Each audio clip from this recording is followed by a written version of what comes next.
Hello everyone, welcome to Dhaka English care. আচ্ছা, স্টুডেন্টদের আমি পড়া থেকে যে জিনিসটার সম্মুখীন হয়েছি, বিশেষ করে আইডিএস রাইটিং টাস্ক 2-তে তারা people people people again again again লিখে থাকে। তো যদি আমরা এত বারবার একটা ওয়ার্ড রিপিট করি, তাহলে কিন্তু এক্সামিনার অবশ্যই আমাকে খুব ভালো একটা মার্ক দিবে না ইন টার্মস অফ ভোকাবুলারি। হ্যাঁ, তো চলুন আমরা আজকে দেখে নিই পিপলের পরিবর্তে আমরা কি সিনোনিম ইউজ করতে পারি, এবং we have to be more specific here. যদি আমি প্রথম সেন্টেন্সটা দিকে লক্ষ্য করি, আমি এখানে লিখেছি people can find it harder to concentrate in an open plan office. আচ্ছা, বলুন তো অফিসে কারা কাজ করে? অবশ্যই ওয়ার্কাররা।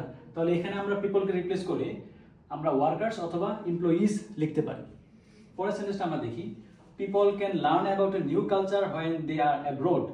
যখন মানুষ কি বিদেশে যায়, তখন তারা একটা নতুন কালচার সম্পর্কে জানতে পারে। আচ্ছা, বিদেশে কারা যায়? যদি আমরা ধরি যে ট্যুরিস্ট অথবা holiday makers, instead of using people we can use tourist অথবা হলিডে মেকার্স। আচ্ছা, চলুন আমরা এদিকে একটু দেখি।